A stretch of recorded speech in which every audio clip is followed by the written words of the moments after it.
Hello, welcome to this week's episode of The Board. Today we're going to be talking about Agile in government and adopting Agile in some larger organisations. I'm Gavin Coughlin, I'm an Agile coach here at Boost, and let these guys introduce themselves. And I'm Kirsten Donaldson, also an Agile coach at Boost. And I'm Paul Flewelling, also an Agile coach here at Boost. I'd like to introduce you guys to our new format as well. We're actually on the sofas today. It's quite exciting, it's very comfortable. That's right. Yeah, it's a little less formal this time, so hopefully we'll get some good conversation flowing as a result. Yep. So as Gavin said, we're here to talk about Agile in government. We've seen Agile work successfully within a number of small companies and startups and so on. They don't seem to have any problem adapting Agile approaches and methods and techniques and so on. And we've also seen some smaller teams within government departments successfully pick up Agile and run with it and be very successful in their delivery of their projects. Yeah, and it's quite promising to see government taking on some Agile projects at the moment here in Wellington. Yeah. And we've seen it work quite well actually with smaller teams taking it on and still working within the sort of constraints that they have. So for example, quite often there's reporting they need to do to project management officers. So we've seen teams that have used, for example, Scrum and then reported up to a project manager who will then report to the project management office. Yeah. So, they're not precluded from using a different method. They work within that to still satisfy the requirements of the project management office. Yeah. Because obviously there's a lot of structure in places in these government bodies which smaller companies don't have, because in smaller companies you can go Agile right from from the top right down to the bottom. Yeah. But in government there's a lot of structures that have to stay in place while they're still using Scrum methodology. Yeah, but it can work. But so I guess rather than doing a big bang top-down approach, which would take quite some time, it's quite a good idea to start small. Absolutely. I've seen some companies use a pilot project, so they just trial it with one project, and if that works successfully for them, then they kind of branch it out throughout the company to other projects as well. That seems to work very successfully. Yeah. True. So I'm interested in some of the governance issues and so on, because obviously the government departments tend to work with two budgets. They have the capital expenditure budget and then they have their operational expenditure budget. And so my understanding of this is that, having worked in government briefly, was the capital expenditure budget is what's used for new projects. And so to get money into that budget, they have to bid for work, or they have to propose projects to their minister essentially. Yeah. To get allocation of budget for that project is, and so I just for me that's no different.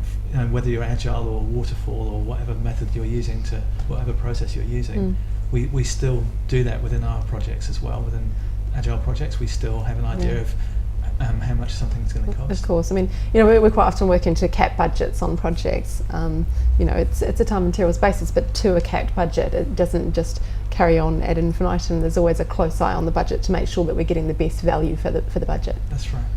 I'd say 90% of the time we're still working to a cap budget, really. Yeah, I'd say so as well. Yeah. It's not like we don't have a plan on an Agile project. We definitely do have a plan. It's just we respond to change over following that plan.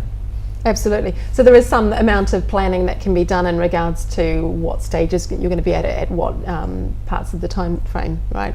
So there is some release planning that goes on based on some rules. For example, in the Scaled Agile Framework, there's some kind of loose formula for estimating. Is that right? We were talking about it the other day, weren't we? That's right. So the formula is they seed the. You talking about seeding the team or seeding the team's velocity? Exactly. So it's roughly they work roughly on 1 point per day, and they're working on 2-week sprints. Is that per person in the team? One person, 1 point per person per day. Yeah. And they work a 2-week sprint, so it's roughly 10 days of work, and then they deduct 2 days essentially from that, for meetings and so on. So basically, it's 8 points per person per sprint. Okay, so that allows someone to sit down at the start of the project and do some rough planning. Yeah. And it makes it easier for people to start estimating as well, I suppose, if you're new to that sort of thing and they have some sort of a guideline like that. That's right. Yeah, I mean, with estimating though, we're always coaching teams not to think of it as hours. So how does that gel with that concept if you're sort of saying, it is 1 point per team member per day. Well, usually when we're estimating, especially in the most of the projects I've worked in, they don't assign points per hours or points per day. They are just a good feeling of the complexity and the size of a particular story. So I always try to steer clear of people thinking of that in terms of hours, because then if people think of it in terms of hours, somewhere down the line somebody's going to think of it in terms of dollars per point as well, which I think is a little bit dangerous. But when you're getting into some of the larger scale projects, and you say they do specify that 1 point per person per day in the Scaled Agile Framework, so I think sometimes you might need to just use that as some sort of a frame for people to get an understanding. And you do have to report up, you do have to let people know how long things are going to take and when things might actually be able to be finished. So usually you need some of that information up front as well. Like you said, you still have to adapt to change the whole way through, but you do need some even vague information from the outset. And what was interesting was, like, one of the projects I worked on when I was working in government was a fairly big, one of the most important systems for this department I was working for, and there was a number of software developers allocated to the project, but the greatest thing that those guys did was they actually sat the 3 people who had the most business knowledge about this project with the team, so that we could talk to the business on a regular. We talked to them every day, more than, we were constantly engaged with the business and asking them as we were building requirements. We'd go and check those requirements. We'd be discussing what they needed, what this looked like, what they thought it would look like, and so on. And it worked really well. So that's an example of introducing one agile way of working without sort of wholesale introducing an entire process such as Scrum, right? And you saw the benefits of that on that project. So, customer collaboration works amazingly well. It's one of the most important parts of Agile, or one of the most important kind of values within the Agile manifesto, I think. And that it's not rocket science. It's not a this organisational change. It's just something quite simple. Sitting people together and. Well, you talked about, before we actually started the show today, you were talking about the common sense approach to Agile and government departments. What did you mean exactly by that? What I meant was that what Agile offers, what the Agile manifesto offers people, is some pragmatic solutions to software projects. It's not really some people seem scared of Agile because it seems like a religion or something, and it isn't. It's just some pragmatic solutions that a bunch of people came up with as a result of working in the software industry for a number of years, decades even, and saying, well, this isn't essentially working, and we think there's a better way of doing this, and they're not monumental shifts. You don't have to, you're not joining a new religion. This is just pragmatic solutions to common problems that were occurring in the software industry. Yeah, absolutely, I'd agree with that. Julian had a couple of comments earlier. He was saying, in regards to your comment about getting project budget, he says that where he works, they go through that process, not at minister level though, rather senior management team and board level. Right. So, Right. And he also says that in Scaling Agile Framework, looking at that point per developer per day is for normalising velocity, but he takes our point about the danger of equating it with dollars. So. Absolutely. That's right. And of course, what that does is give you it gives you an initial idea of capacity for the team, so you can then, if you've got stories, which you usually will before you start a project, you'll have product owner's vision, and you'll have a number of stories, user stories, then, and you know what size those user stories are, then you can start to predict your release schedule based on that initial velocity. And then as you get actual velocity from the team or teams, then you can start to reschedule and adjust your release. And I suppose that's another Agile value there, adapting to change over following a plan. Not to say that a plan isn't important, just that you have to we do value adapting to change over that. And I mean, 9 times out of 10 in these sort of situations, you need some sort of plan from the outset, but you must be able to adapt. I think maybe there's a perception sometimes that Agile is very light on planning, the Agile processes. But of course we do have ways of dealing with it, and helping people have some kind of reassurance about what's happening down the track.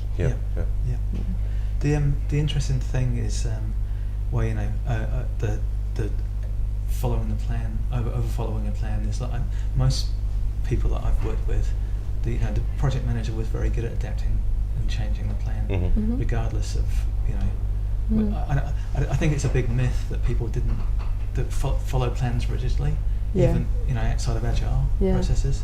I think a lot of good project managers I've worked with have been very good and very responsive to change. I think that's true. So again, it's not a monumental shift. I think the problem with traditional project management came when you had to explain that change to the wider team and to the people you reported to, because of course as traditional project managers we're all used to changing that Gantt chart on a weekly basis, I think, but then having to explain how this has come about and why it's being changed, it was always a tricky bit. Part of it is the conversation that you have at the beginning because what's important, is it important that you hit the release date? In which case, let's talk about scope or budget. And then it's those things, having those realistic conversations that we're not going to be, the likelihood of it being on time and on budget, and that's a hard thing to nail. And I guess that's when we need to start bringing in that concept of strict prioritisation of items by business value, isn't it? So we will get the things that are the most important to users into the business done first. I was reading something interesting about that the other day. Quite often, we ask product owners to prioritise by business value, and I think sometimes they need some practical help in doing that. And one idea is to sit down and actually assign sizing numbers for business value as well, which I was watching a video on the other day. It was a Microsoft video from Sydney. They're actually sitting down in a meeting with the team and with the product owner and saying, what size business value is this story compared to this other story? And I thought that worked really well as a way to actually getting people to sit down and think about it and do it. If you look at the Scaled Agile Framework again, there's they used the weighted shortest job first, which uses business value as part of its equation. Of course, So it's really important within the Scaled Agile Framework to have an idea of what something's worth to the business. And how do you assign business value to a particular story or item? Is that a difficult thing to do? When I was watching this video the other day, it seemed to me like the product owner was doing it from her knowledge. She was doing, in a way, a bit of a gut feeling, the same sort of ways that we size the effort on stories. Sure. But like Paul was saying, there are other ways of doing it, like using weighted shortest job first, which we'll put up the formula for that after the show if anyone wants to look into that further. But so I guess that there are some formulas, but I would say that product owner having the knowledge would also be able to do it on gut feeling. Absolutely. And their knowledge of what their users want and things like that. Sounds like an interesting way to prioritise, actually. Yeah, I just really liked it because it's really a tangible thing they can prioritise by, rather than, quite often we have people lay out the stories on a desk and then move things around. I'm just not sure if that allows the product owner to give it to the amount of thought it might need. No. Well, I was talking to you guys before we started about a place I used to work in Ireland. They shall remain nameless, but they're a very big organisation, and I worked on the web team in this company, and it was dictated to us what we needed to do and when we needed to have it done by, and this was completely rigid in this particular case. So we just had to deliver everything that we were asked by a particular time, and this came down from management, none of whom had an idea of how long any of this would actually take, but we had to meet these deadlines. There's no flexibility there at all. So the one thing that suffered in that case every single time was obviously the quality, because we just had to get this stuff done, and we weren't proud of a lot of the stuff that we put out there, because sometimes you had to turn around. For example, we had to redesign a homepage of this website in 3 days, and that was design and implementation, which was ridiculous. Wow. It's a very big company, and what we put out was, I'll admit it was a shambles, but we just had to get it out there. And luckily, once it got out there, they saw that this wasn't of a very high standard, so we had to revisit it.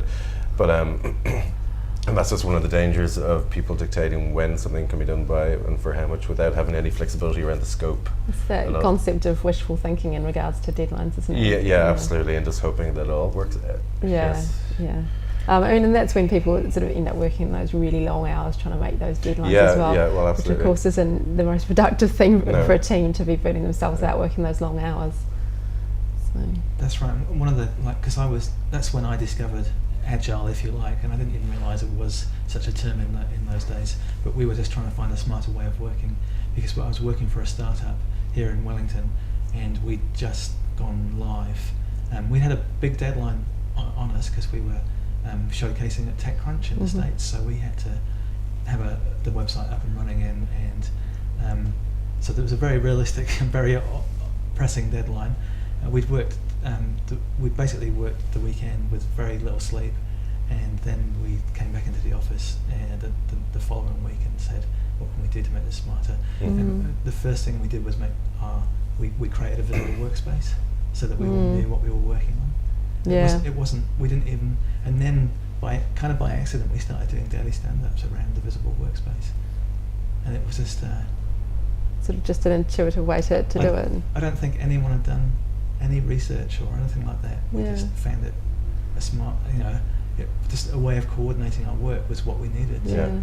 I mean, it's interesting. We were talking about visible workspaces again before the show today, as being one of those other things that you can introduce as a first step towards becoming more agile in your work practices. Yeah. And then giving people like project managers within your department visibility of where the project's at, pass and promoting discussion and things like that. And one thing I find when you introduce a visible workspace, a physical one, to somebody's workspace, even with teams who are working right beside each other, once they have this workspace up and they're moving their post-its along or whatever sort of workspace you have, the first thing I hear them talk about is, wow, I know what everybody's doing, and I know when they're doing it and what they're working on. And even though they're right beside each other, they still work in complete isolation a lot of the time. So just having that visibility in those stand-ups is a huge benefit already, and that's only one little element that people use. So our preference is actually having boards around the office, but there's other ways of doing it, right? I mean, you can have it online. It's not ideal, although it's great for distributed teams. Yeah, absolutely.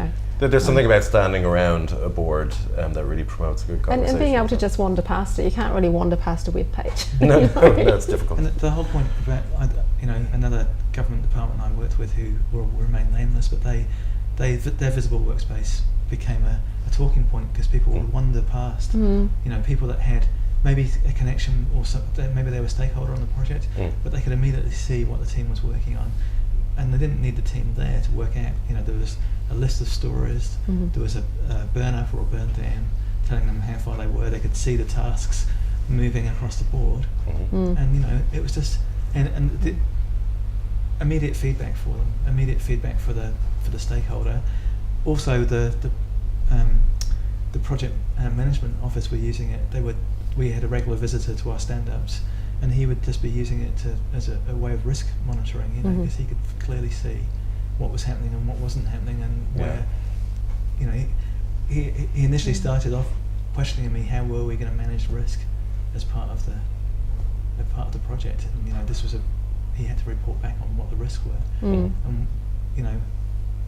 we talked about it, and then I said, I think the Scrum board will really help you understand how far we are and what we're doing and how much, and of course the regular meetings that we have, the review meeting and so on, will give you a clear indication of how successful the project is. Which of course is reducing the risk, right? Yeah. Reducing the risk by delivering early and often, which is the kind of Scrum way, Yeah. So you're delivering small bits of software early. I think we've got an illustration of... That's right. We do have a graph to show how risk works in... well, this is just a graph I used to describe some of the benefits of using Agile over traditional project management methods. So this is our first time using a whiteboard on this show. Sorry if Kirsten's just disappeared now. blocked there. So on the left-hand side here, you have your risk. And on the baseline is your time, so it might be the lifespan of the project itself. And in traditional project management methodology, whatever it is you're using, whether it's waterfall or something else, risk tends to start off quite high because you don't know exactly what's going to happen, exactly how successful the project is going to be, what you're going to build, and it remains high for a long period of the project. And eventually, as you come to the end, it eventually decreases because you've actually got something built and something to show. So the risk doesn't reduce with traditional project management styles.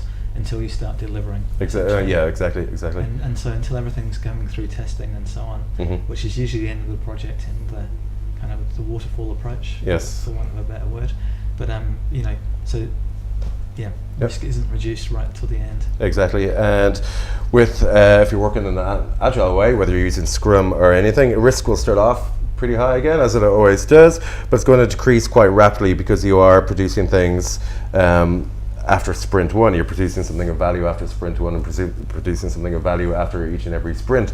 So risk is going to decrease all the way throughout your project until it gets down to the same point as whether it's waterfall or whatever other project management. So basically, as each feature is delivered, the risk reduces, because each feature is tested, signed off, accepted. Exactly, and at the conclusion of each sprint, it will be integrated as well, so that reduces the risk further. Yeah. I'll get that out of your way, Kirsten. Thanks. It's fine. Okay, so agile and government. Yeah. I've got more graphs. Do you want more graphs? I don't know. What have you got for us? Well, just what's going to be relevant and interesting? Well, it was interesting because, interesting to me because I used some of these just to describe to people some of the advantages of using agile over other methods. And risk is one thing, but something which I thought was very useful to show people as well was visibility and the visibility of a project. If you're using waterfall at the start, everything is very visible because you're gathering all your requirements, everybody's together, everybody knows what they're doing, but then it's left up to the developers to kind of go away and do the stuff and build. There's not a lot of visibility on the client side for that, so visibility reaches an all-time low until the end, when again all the code is built and tested, and visibility comes back up right at the end of the project. But you've got this big middle period where all the work isn't very visible to everybody. So this down the side is that way is visibility rather than risk? Yes. So this is the new whiteboard. Visibility. Okay. Don't look too close at the spelling, obviously. No. And if you're using an agile methodology, visibility basically moves in a way format like this, because at the end of every single sprint, you've got a review where you're showing everything to the stakeholders and the business owners and the product owners and anybody else who wants to see what's going on. And also you've got a close collaboration all the way through. So there's no surprises. Everybody knows what's happening all the way through the project. So visibility remains high from the start through to the finish, which is just a great way to work with clients, basically. So these graphs are a really nice way of showing concepts pretty quickly and the differences between traditional project management methods and agile methods. Yeah, that's right. They're pretty basic, but they do get the point across. Yeah, completely. I mean, working with those graphs, and then also what we mentioned last time on the board, the Scrum in 10 minutes, Alyssa Atkins, works really nicely for sort of getting a lot of people on board at once quite quickly. If you've got a short session with management or something like that, just to get them used to the concepts and things like that. And we had somebody new join Boost recently, and I did the Scrum in 10 minutes for them. It was actually Scrum in 15 to 16 minutes. Right, so a little overtime on that. Yes, but we just wanted to get them up to speed fairly quickly on what we're actually doing, and they were involved in the project, so we wanted them to get a quick understanding of Scrum.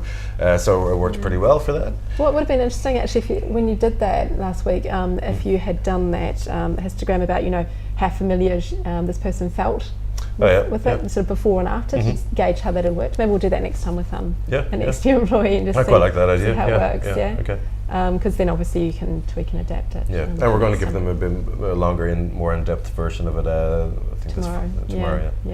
Intro to Scrum. Yeah. So I'm interested to know from the people who are watching what some of the challenges are that they're facing. I know some of our watchers are working within government, so I'd like to know some of their experiences. I believe we were also looking at a website yesterday, which is it's agile.civildefence.gov.uk and civil service. agile.civilservice.gov.uk. We'll post that afterwards. But basically, it's a community-based site for people working in government in the UK to talk about their experiences of introducing agile.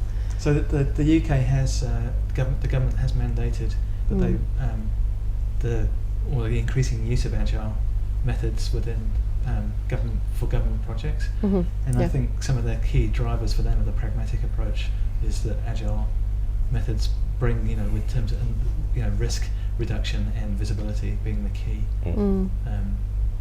Yeah, benefits, it's a really interesting site to look around and read. I mean, I know it's UK government based, but I think they face a lot of the same challenges, and there's a lot of very honest experiences that people are putting into this website. So I'd recommend taking a look if you're looking for resources on Agile in government. Mm-hmm. Yeah. And there's also a book, Agile in Government, which I think we might have an image of. And who can talk about that book? Well, I've looked through it a bit, and it's really about how to talk to government about Agile and the introduction. Yeah, what's really good about it is there's a series of case studies in there, which I think, I'm a big fan of case studies. They really help to understand how some of the practical approaches to applying and the method, or methodology. And that's why I like Ken Schwaber's book, for example. I can't remember the title of his book. It's the Microsoft Press book. It's got some great case studies in there as well. Okay, we've got a comment from Julian. He says one of the main problems is legacy processes of working with Agile in government, and people who do not want to consider doing things in a new, smarter way. Which is, I think, is that's a challenge in any organisation. Well, quite a few. And I think what we've been talking about introducing, sort of baby steps in terms of maybe start with a visible workplace, visible workspace, stand-ups, that sort of thing. We're collaborating with the customer, co-locating and that sort of thing. Exactly. Can work really well. And even if you do use like a pilot project or a pilot team, people are going to see the benefits very, very quickly. And so hopefully that will, make people feel more comfortable about actually adopting it.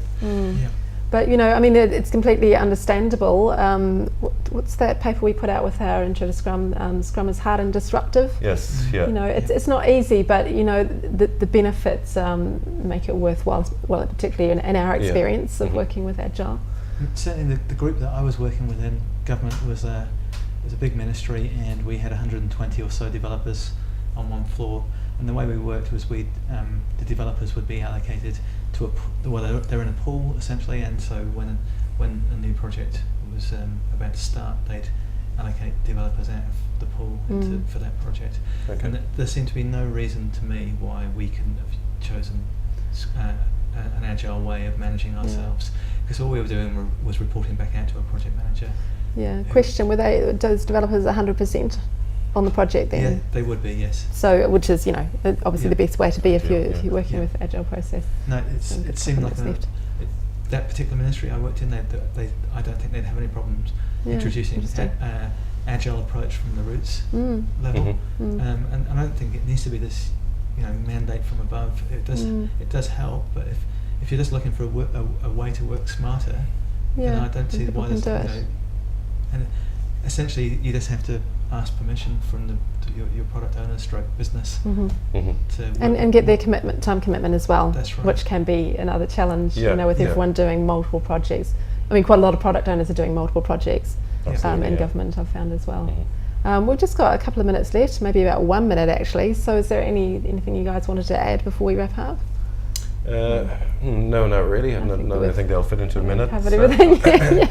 Like I said, like we said at the beginning of the program, we've seen a number of small teams within government pick up and use agile methods without any issues to the wider organisation. And in fact, there's been a great deal of success for those teams, in my opinion. And one team that was won a bunch of awards based on what they delivered. So I don't think the barrier to entry is very low as far as I'm concerned. Okay. Well, thanks everyone. Thanks for joining us, and we'll see you in a couple of weeks' time. Thank you.